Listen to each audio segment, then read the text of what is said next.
Ano Ivelina Aloha, and welcome to Kumu Fat's Views. It's been a while because I just had a really busy week and I'm now here in Arizona, so this will be the background for the next few videos. And I'm also getting ready to do a food review video here in Arizona. We're gonna try a new Hawaiian restaurant here. But anyway, welcome to Kumu Fat's Views again. I'm Kumu, and we're sticking with our hula videos for now. And this one is again from Merry Monarch 2024 that just recently ended. And it was a requested video. It is the first place Wāhine Kahiko from Hula Halau O Kamuela. And they do a hula pahu. That was kind of a popular thing this year. Pahu drum. A hula that was done accompanied by the pahu drum. They take you to the island of Molokai. So they had a theme this year, right? Because I did their awana, which I'm still impressed by. It was honoring Hina and Molokai. So we're going to watch the Kahiko at this time. And without further ado, let's get with it. And now, ladies and gentlemen, we welcome from Kalihi and Waimānalo, Oʻahu, under the direction that wasn't me, that was on the video. and Kauʻionālani Kamanaʻo, Hula Halau O Kamuela.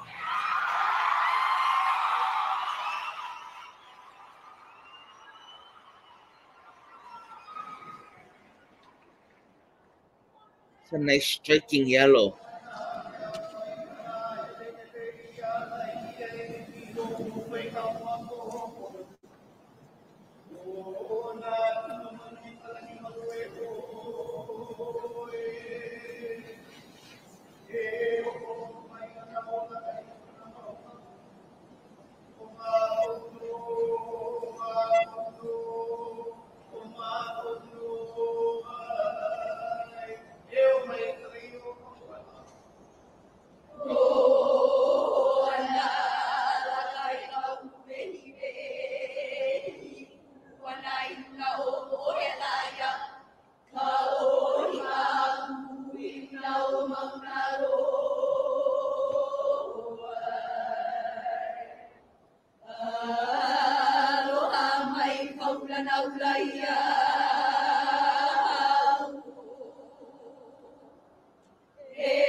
Okay, I'm going to pause here to talk about a couple of things, right?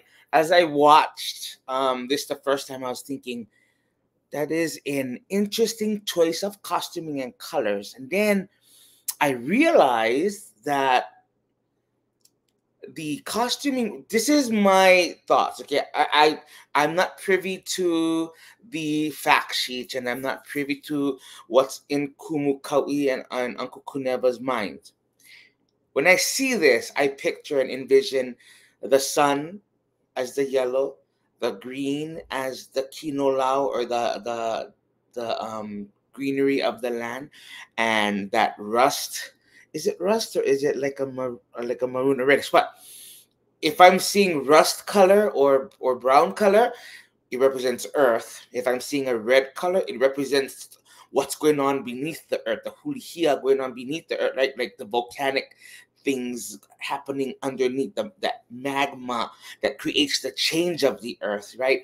And they're doing Hina so that, you know, sometimes the color of the moon is also represented in that yellowish color. But then I know some people consider the moon and the sun almost the same thing or the same particles. This is just my mind, okay? If anybody has any inside details as the choice colors, I just think it was very striking on the stage and very interesting. The second thing I want to talk about before I continue is some people is asking, what is that foot motion that they're doing? It's really simple. In my mind, that's like how I do my hela ne'e or my moving helas. They just do a different level to it, and they're just doing a hela, coming up, moving, still doing that hela movement, and they're just moving on the stage in their ka'i. That was their ka'i. That's that movement onto the stage. And I also saw a question asking why did they do a oli in honor of Laka? Now, understand, it is to the discretion of the Kumu to do what type of oli that they want to do. They did an honor a Laka, an oli in honor of Laka because she is the deity of hula, and that particular oli is a famous oli that Hālau do before they do anything regarding hula, anything regarding to go and collect foliage. They just honor Laka before the presentation. And it is very common for Hālau to honor Laka when doing a hula pahu, right? Because some Hālau also do the very popular oli Kauʻionālani as their ka'i for their hula pahu. Okay, stop talking for now. Let's go back to the video because there's some really great beats going on. I'm going to talk about the beats at the end and some really great hula steps within the dance.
Okay, they're gonna go repeat the dance. Now, in my mind, when I first watched it, I go, that's not really a traditional beat.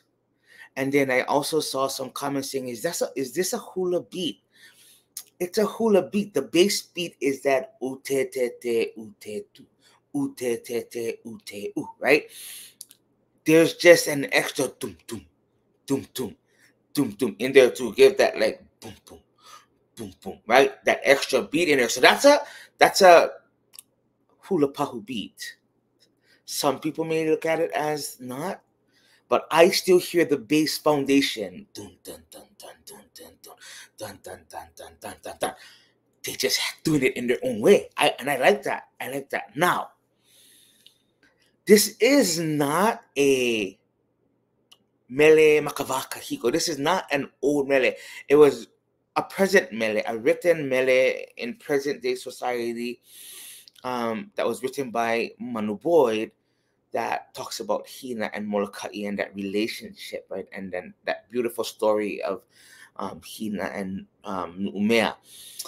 But they, that means you can stick to the foundation of hula pahu, yet give it your own, right? This is not one of those trilogies or those foundational dances where you have to stick to the tradition because it was passed down and taught like this for years and years and years. People cannot nitpick at that because this is not one of those mele. This is not a mele written Kahiko in the olden days. It's a recent mele written by someone who's still alive, and it's not a mele found in old texts. So they have that little bit of a leeway, right? Then there's a step in the movement. I want to try and find it a little. Let's see if it's here. Right there. Oh, okay, I'm gonna go back a little bit. Right here. You see that quick step or quick movement? That is difficult to pull off in the way that they pull it off. That dun dun dun dun dun dun dun. They're quick on their feet in the changing, like they're gonna change the direction.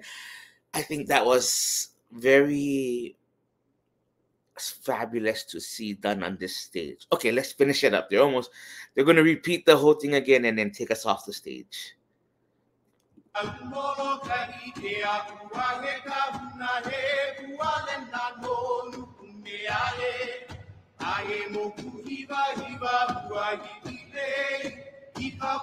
Yeah. That's it right there. They do it multiple times throughout the dance.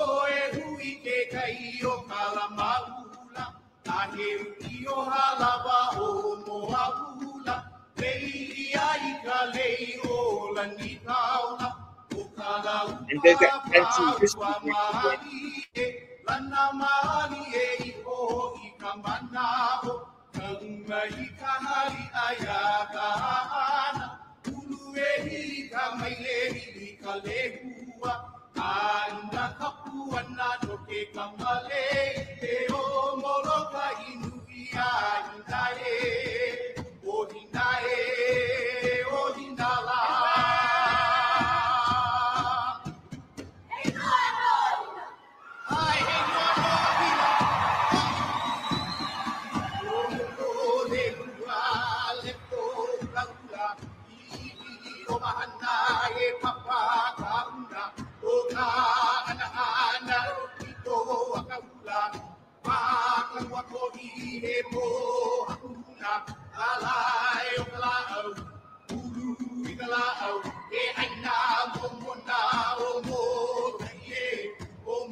Hula Halau O Kamuela. Fabulous. I think it was very well deserving of first place at this year's Merry Monarch competition. You know, when I ranked when I do my ranking, they were in the top 3, number 3 in my choices of hula kahiko for the Wāhine. But very well done. When I stopped in the middle and I talked about all that stuff that I found fascinating, and the fact that you could be a little bit more creative with the hula because it is a present day mele and not a mele from Kahiko. It's not mele from a text.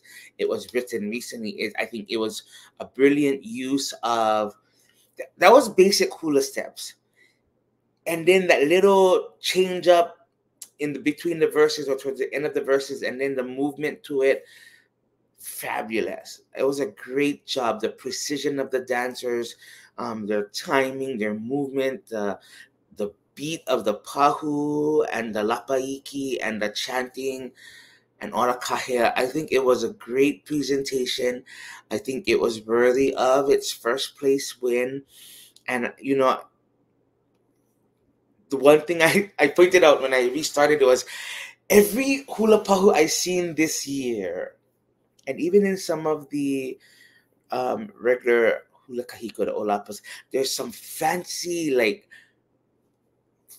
and I'm not saying it's anything bad. I'm just saying that I've noticed a trend in using the fancy wrist movements in the dances, but ho'omaikai to Kumu, Uncle Kunewa, and all the haumana of Hula Halau O Kamuela and the first place win of Inoa No Hina.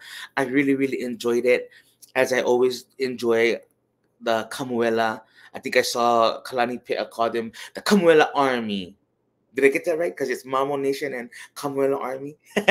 Anyway, great job. I hope you guys enjoyed this video. I have a list of requested videos that I'm going to get to, but mahalo nui a oku pakahi apau. Stay safe, stay healthy, and until next time, aloha.